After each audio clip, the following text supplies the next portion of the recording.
ஸல்லல்லாஹு அலைஹி வஸல்லம் அவர்கள் மேராஜுக்கு போறாங்க, சொர்க்கலோகத்தை பார்க்கிறாங்க. சொர்க்கலோகத்தை பார்க்கும் பொழுது அதிலே 4 நதிகள் ஓடுகிறது. குர்ஆன் அதை சொல்லுது. தண்ணீர் ஆறு, தண்ணீர்ல ஒரு ஓடுது, மதுல ஒரு ஆறு ஓடுது, பால் ஆறு, தேன் ஆறு. மது ஆறுன்னு சொன்னா அதுல போதை இருக்காது, போதை இல்லாத மது, அதுல தனி ஒரு சுவை அல்லாஹ் வச்சிருக்கான். என்ன அழகா இருக்கு அது ஓடக்கூடிய அந்த முறையும், அதனுடைய அந்த தோவானம்லாம் வச்சிருக்கோம் இல்லையா, அதுல மாணிக்க மரகதங்களா தான் 2 பக்கமும் இருக்குது.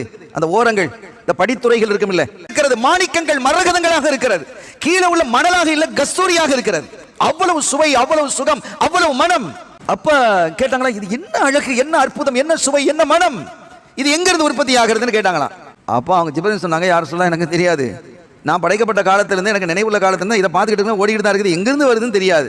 அப்ப அந்த நேரத்தில் ஒரு மலக்கு வந்தாங்களாம், வேற ஒரு மலக்கு வந்து, யார சொல்லலாம், உங்களை அல்லாஹு தாலா இதை உற்பத்தி ஆகக்கூடிய இடத்துக்கு அழைத்து போக சொன்னா, நீங்க அவங்க ஸ்பெஷல் மேல கலக்கிறான். அவங்க போறாங்க, ஸல்லல்லாஹு அலைஹி வஸல்லம் அவர்களை அழைச்சிட்டு போய் ஒரு தூரத்திலிருந்து அவங்க காட்டுறாங்க, யார சொல்ல பாருங்க, அதை பாருங்கன்னு சொன்ன ஒரு பெரிய குப்பா, பள்ளிவாசல் எப்படி குப்பா இருக்குல்ல, அந்த மாதிரி ஒரு குப்பா அங்க இருக்கு.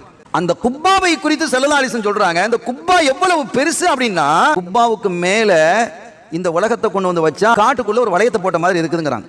அப்ப அந்த குப்பா எவ்வளவு பிரம்மாண்டமா இருக்குன்னு பாருங்க, பார்ப்பதற்கு கண்கொள்ளா காட்சி. அது 4 தூண்களை அந்த கட்டிடத்தில் பிரம்மாண்டமான 4 தூண்கள் இருந்தது. அதுல ஒரு இதுல பிஸ்மில் பிஸ்மி அப்படின்னு எழுதி இருந்தது, இன்னொரு அல்லாஹ் எழுதி இருந்தது, இன்னொரு அர் ரஹ்மான் எழுதி இருந்தது, இன்னொரு அர் ரஹீம் எழுதி இருந்தது. பிஸ்மில்லாஹிர் ரஹ்மானிர் ரஹீம். அந்த பிஸ்மி அந்த மீம்ல இருந்து ஒரு ஆறு தொடங்குகிறது, அல்லாஹ்ல இருக்கக்கூடிய ஹாவிலிருந்து ஒரு ஆறு தொடங்குகிறது, அர் ரஹ்மான் என்ற மீமிலிருந்து ஒரு ஆறு தொடங்குகிறது, அர் ரஹீம் என்ற மீமிலிருந்து இன்னொரு ஆறு தொடங்கு. அல்லாஹ்ங்கிறது ஏகன், அது ஒண்ணு. இந்த 3 மீம் பாருங்க, பிஸ்மில ஒரு மீன், அர் ரஹ்மான்ல ஒரு மீன், அர் ரஹீம்ல ஒரு மீம், இந்த 3 மீன். முஹம்மது என்பதுல 3 மீம் இருக்கு, அதை நீங்க யோசிக்கணும். இந்த 4 எழுத்துக்களில் இருந்து தான் இந்த ஆறுகள் உற்பத்தி ஆகிறது.